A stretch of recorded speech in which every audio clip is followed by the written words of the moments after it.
Gracias.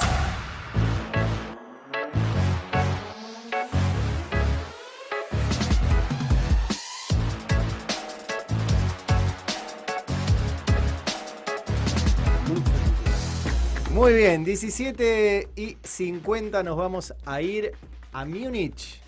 Sí, no solo debo recuperar de este momento, sino que encima te propongo algo más audaz todavía. A ver. Te propongo viajar a Múnich y a 50 años atrás. Ahora serían las 11 de la noche en Múnich, más o menos. Ajá. Calcúlale dentro de 4 horas, medianoche del 5 de septiembre, ya 6 de septiembre, 9 integrantes del comando Septiembre Negro palestino ingresan a la Villa Olímpica de los Juegos de Múnich 72. ¿Cómo ingresan? Si para ingresar, no, era un ingreso muy relajado. Es más, atletas canadienses, estadounidenses los ayudan a ingresar, creen que son atletas, y todos se filtraban por unos alados, se colaban, pues se iban a pasar la noche, algunos de ellos, si no tenían competencia ese día, y volvían de Canuto ahí por un lugar del alambrado. Bueno, por ese lugar entraron los palestinos que ya habían visto cómo era el movimiento. Entraron en bolsos que simulaban ser ropa deportiva, las armas. Fueron directo al pabellón de Israel, de la delegación de Israel. 2 atletas, un pesista y un entrenador de esgrima, quisieron trabar la puerta de ingreso, fueron asesinados, las primeras 2 víctimas. El forcejeo alertó a algunos que se escaparon inmediatamente. Otros atletas, 9, quedaron de rehenes. Los palestinos dijeron, queremos negociar con Israel. Más de 200 palestinos presos en Israel que sean liberados. Israel dice, no negociamos. Le pide a Alemania actuar. Alemania dice, no, acá no, acá el Mossad no, acá actúa Alemania, según las leyes alemanas. La policía alemana se encarga de esto. Bueno, ¿qué pasó? La policía alemana fue un fiasco. Fue un fracaso monumental, una cadena de errores, a tal punto, uno de ellos, el más elemental, querían entrar por sorpresa por los techos a la habitación y los techos estaban siendo filmados por los noticieros alemanes. ¿Y qué veían los integrantes del comando Septiembre Negro? Veían la televisión, es decir, en la televisión veían que tenían arriba de ellos a un policía que les podía disparar. Entonces sabían, miren que los estamos viendo por televisión. El rol de los medios, vos te das cuenta, ¿no? El rol de los medios, el famoso rol de los medios. Bueno, les dicen a los palestinos con los rehenes israelíes, váyanse a una base militar, de allí tienen un avión que se van a Egipto y entregan a los rehenes. Llegan a intuían, los terroristas del Comando Septiembre, intuían que era una trampa.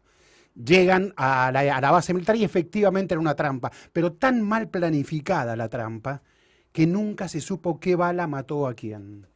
Murieron 5 de los 8 terroristas, 5 de los 8 que estaban allí en la base militar, y murieron todos los rehenes israelíes. Todos los rehenes, 9 de ellos murieron allí y nunca se supo bien por balas de quién.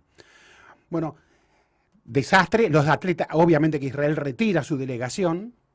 Solo un grupo de atletas, una veintena de atletas de otros países, la delegación de Filipinas, algún que otro holandés, diciendo, che, yo no puedo competir, acaba de pasar este desastre, yo no puedo participar como si nada. El resto de los juegos siguió absolutamente como si nada una vez pasadas las horas del duelo.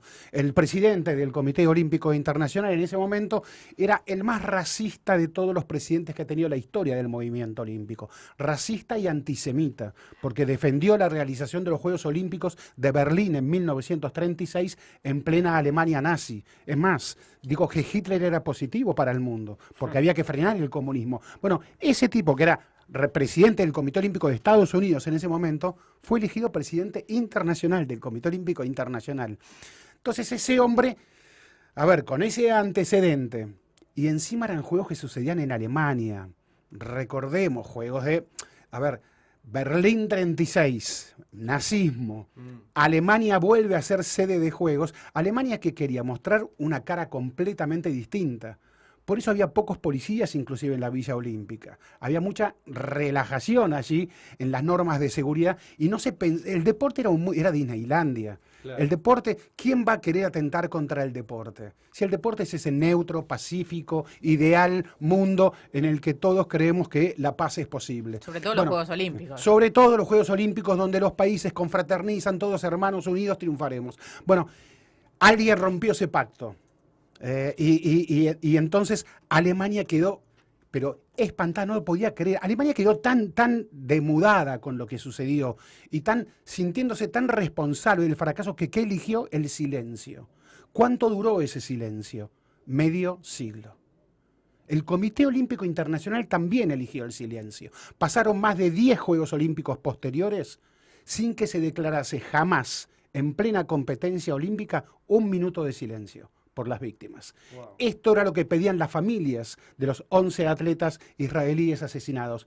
Queremos un minuto de silencio en plena competencia, que el mundo tome conciencia de eso. Bueno, se negaba, la kermés olímpica se negaba a ese minuto de silencio, hasta que los últimos Juegos, cuando Tokio, el año pasado, recién en Tokio, el año pasado, hubo un minuto de silencio como pedían los familiares. Y recién hoy, hace solo 2 horas o 3 horas atrás, Alemania pidió perdón. El presidente Alemania, claro, se cumplen los 50 años. Tremendo. Entonces había un acto en el memorial, que el memorial fue construido 45 años después. Es decir, hace 5 años Alemania construye en Múnich un memorial por las víctimas. Bueno, en ese memorial se realizó hace 3 horas la ceremonia. La ceremonia venía siendo anunciada ya con anticipación, a tal punto que, por ejemplo, el presidente de la Autoridad Palestina, Mahmoud Abbas, viaja en gira que estaba haciendo por Alemania, por Europa, llega a Alemania. Claro, Alemania, tan sensible ante la cercanía de la fecha, le preguntan, ¿pide disculpas por el atentado, por el ataque de Múnich 72? Y Abbas no dice disculpas. ¿Y qué dice? Dice que estamos siendo víctimas de hace 50 años, de holocaustos, 50 holocaustos, dice Abbas. Claro, decir en Alemania la palabra holocausto, no referida al nazismo, es grave. Abbas sintió que había metido, creo, la pata porque al día siguiente pide disculpas. Y en esa corrección política que hay, también le cuestionaban a Abbas que dijera apartheid para referirse a lo que estaba haciendo Israel con Palestina. Sin embargo, ahí es cuando uno se enoja con la corrección política, porque si vos vas a Amnesty International, Human Rights Watch, B'Tselem, que es israelí, ellos usan la palabra apartheid para referirse a al trato inhumano de Israel hacia los palestinos. Bueno, se vaya Abbas de Alemania, Alemania va a hacer la ceremonia, ¿y qué pasaba? Que las víctimas, las familias de las víctimas dijeron, háganla solos, para lavar su conciencia. Nosotros no vamos. ¿Qué sucede cuando las víctimas de los familiares dicen no vamos? El presidente israelí dice yo tampoco puedo ir. Si no van a estar las víctimas, yo tampoco puedo ir. Entonces se llega a un acuerdo de último momento con las familias. ¿Qué era ese acuerdo de último momento? Las familias exigían indemnización, ya habían recibido una indemnización económica muy baja y ellos exigían según estándares internacionales. Cuando hay responsabilidad del Estado alemán, el Estado, asumiendo su fiasco, tiene que indemnizar a las víctimas. Bueno, a último momento, Alemania destinó cerca de 30 millones de euros para indemnizar a las 11 familias israelíes víctimas, aseguró apertura plena de archivos, una comisión, comisión germano-israelí que estudiará todos los archivos de la policía alemana, los archivos que asumen el fracaso. Sí. Y hoy, el presidente alemán, en el acto dijo, fueron los juegos de Mark Spitz, ¿no? Los juegos de los 7 récords, con 7 récords y 7 oros de Mark Spitz, el fabuloso nadador estadounidense. Olga Korbut, la gimnasta rusa extraordinaria, con 17 años. Pero estos juegos son recordados por Múnich 72. Claro. Mirá cómo son las palabras, nunca son inocentes las palabras. Alemania llamó atentado olímpico, le decía. El mundo lo conoce como la masacre de Múnich. Masacre de Múnich, no atentado olímpico, que parece casi kindergarten. Claro, sí, atentado olímpico. Bueno, y peor aún el rol alemán. Habían quedado 3 sobrevivientes del Comando Septiembre Negro. Esos 3 sobrevivientes fueron liberados a los 2 meses. ¿Cómo? Alemania simuló el secuestro de un avión Lufthansa y en el intercambio para que ese avión fuera liberado, liberaron a estos otros tres terroristas. Alemania niega que esto haya existido. 20.000 informes periodísticos, documentales, etcétera, demuestran que esto sí, que esto existió. Con lo cual la responsabilidad alemana, Alemania lo hizo a cambio de ¿qué? De no más atentados en territorio alemán. Esto. Entonces la corresponsabilidad alemana era muy grande. Recordemos Alemania e Israel, con todo lo que esto implica. Claro.